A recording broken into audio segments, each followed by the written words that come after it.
कहाँ से आ रहे हो? आराम से आराम से। ओ सर्कस। हम गए थे वादियों में, वो मैं उस छत से कूद जाता हूँ ना, काला बंदर। वहाँ से हमने वो देखा।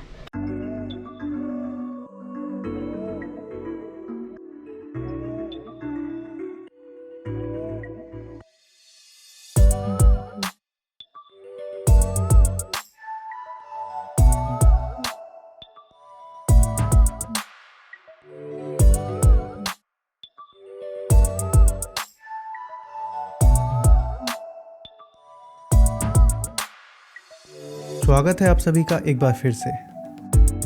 अगर आपने इससे पहले के एपिसोड्स नहीं देखे हैं तो मैं आपको बता देता हूँ।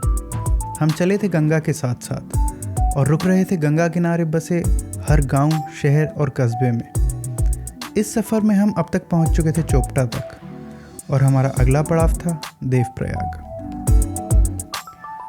इससे पहले मैं आपको अपनी कहानी पे ले चलूँ, मैं आपको बता देता हूँ कि देवप्रयाग पहुँचा कैसे जाए। चोपटा से देवप्रयाग की दूरी है 90 किलोमीटर और अगर आप दिल्ली से देवप्रयाग जा रहे हैं तो आपको ये दूरी पड़ेगी 330 किलोमीटर। पूरे रास्ते में आपको बहुत ही आराम से पेट्रोल पंप्स, एटीएम्स और छोटे मोटे ढाबे मिलते रहेंगे और सभी बड़े शहरों से अच्छे से जुड़ी हुई है ये जगह। टिहरी ज़िले का एक छोटा सा कस्बा है देवप्रयाग। देवप्रयाग का रिश्ता लाखों साल पुराना है, जब धरती पर जीवन की शुरुआत हुई थी। उत्तर से भागीरथी नदी और उत्तर पूर्व से अलकनंदा नदी मिलती हैं इस जगह और यहाँ जन्म होता है एक नई नदी का जिसका नाम है गंगा। तो देवप्रयाग की कहानी हमें इंटरनेट से ज़्यादा वहाँ के लोग ही सुना सकते थे और इसी कहानी की तलाश में हमारी मुलाकात हुई एक अंकल से, जिन्होंने हमें देवप्रयाग के बारे में बताने के साथ साथ अपने चुटकुलों से हमें हंसाया भी। सबसे मेन हमारे तो पहले गंगा बनती है, हमारी गंगा तो हमारे देवप्रयाग से बनती है। टिहरी से जो आपकी बन आ रही है, जो भागीरथी के नाम से जाना जाता है, और इधर से जो ये निकल रही है अलकापुरी पर्वत से, ये अलकनंदा के नाम से जानी जाती है। हाँ जी। तो देवप्रयाग से आगे बनती है गंगा। हम लोग तो इसका उद्गम यहीं से मानते हैं। हरिद्वार में जो कुंभ मेला आपका लगता है कि कुंभ नगरी हरिद्वार को माना गया है, सही एक्चुअल में सही मायनों में ये है हमारा देवप्रयाग कुंभ नगरी है। हाँ जी। गया से भी 8 गुना ज़्यादा माना जाता है यहाँ पे कि यहाँ की भौगोलिक परिस्थिति, उसकी वजह से समझो सब भौगोलिक स्थिति के कारण लोग यहाँ से पलायन कर चुके हैं। सब खंडर हालत में आज तो हमारे मकानों की स्थिति ये है। जिसके पास पैसे आ रहे हैं वो सब नीचे पलायन कर रहे हैं वहाँ से। दक्षिण भारत के लोग यहाँ पे पिंडदान करवाते हैं क्योंकि उनको मत तो मालूम यहाँ का है। देवप्रयाग जो है ना 3 पर्वत श्रृंखलाओं के बीच में है। हाँ जी। जहाँ हम खड़े हैं ना, ये नरसिंहाचल पर्वत है। ये गंगा के पल्ली पार जो है गिद्धांचल, हाँ ये गिद्धांचल पर्वत है और ये दशरथांचल, वो दशरथांचल को वही मारा था उन्होंने तीर से।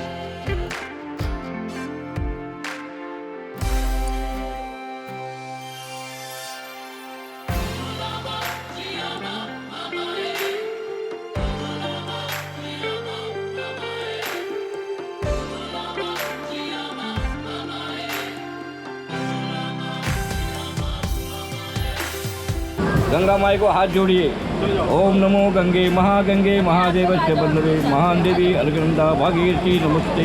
ओम पाप हो पाप कर्मा हम पापात्मा पाप शंभो त्राय माम पुंडरी काक्ष सुर पाप हरो हरि का संगम है देवप्रयाग। ये उत्तराखंड का मुख्य तीर्थ स्थान है। यहाँ पर भागीरथी और अलकनंदा का संगम है। भागीरथी जो कि गंगोत्री गौमुख से आती है और अलकनंदा जो कि बद्रीनाथ से आती है। अलकनंदा में सरस्वती गंगा, पिंडरा गंगा, धौली गंगा, मंदाकिनी, नंदाकिनी आदि गंगा ये समाहित हैं। यहाँ पर भगवान विष्णु की नाभि है। गया में भगवान विष्णु के पैर हैं और बद्रीनाथ में भगवान विष्णु का कपाल है। इन तीनों जगहों पर तर्पण, पिंडदान और यहाँ पर देवप्रयाग में दोनों प्रकार के कार्य होते हैं। तो देवप्रयाग में संगम के दर्शन करने के बाद हमने अपनी छोटी सी बोतल में वहाँ का पानी भरा और निकल गए अपनी अगली मंजिल की तरफ, जो थी ऋषिकेश। लेकिन देवप्रयाग चाहता था कि हम थोड़ी देर और उसके साथ बिताएं। शायद इसीलिए हमारा टायर पंक्चर हो गया। बस हो गया भाई, ज़्यादा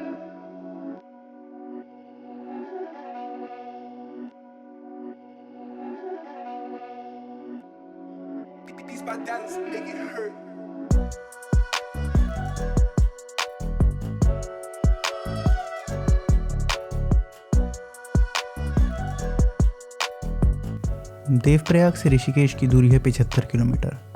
वैसे तो Rishikesh yoga capital of India के नाम से जाना जाता है, लेकिन ऋषिकेश की एक और जगह फेमस है जो है 84 कुटिया। यहाँ पे बीटल्स बैंड के सारे मेंबर्स आके रुके थे और काफ़ी महीनों तक यहाँ पे उन्होंने मेडिटेशन की और यहीं पर उन्होंने 200 से ज़्यादा गाने अपने लिए लिखे भी थे।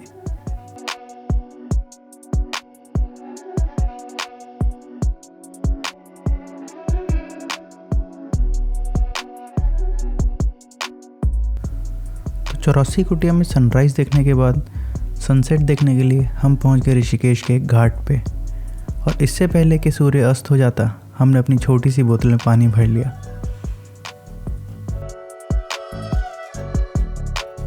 और अगले दिन हम निकले अपनी अगले पड़ाव के लिए, हरिद्वार।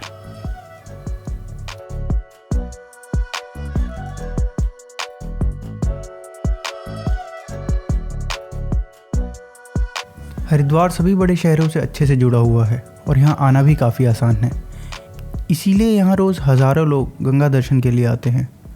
कुछ लोग यहाँ आते हैं शाम की गंगा आरती के लिए और कुछ आते हैं अपने धार्मिक रीति रिवाज पूरे करने। कारण कोई भी हो, पर यहाँ हर शाम एक अलग ही रौनक दिखाई देती है।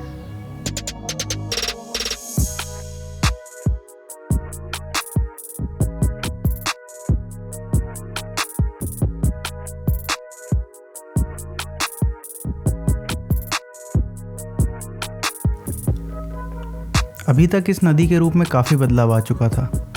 गौमुख में जहाँ इसके आगे 10 लोग भी नहीं खड़े थे, हरिद्वार और ऋषिकेश जैसी जगह हज़ारों की तादाद में लोग इसके दर्शन करने पहुँचे थे।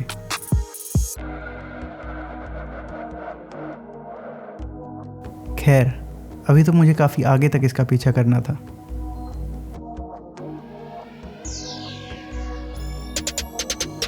घर से निकले हुए आज हमें 12 दिन हो गए थे और हमने अभी तक गंगा किनारे पर से 7 जगहें देख ली थी। अभी काफ़ी और बाकी थी। आई होप ये एपिसोड आपको पसंद आया होगा। मैं मिलता हूँ आपसे अगली कहानी में।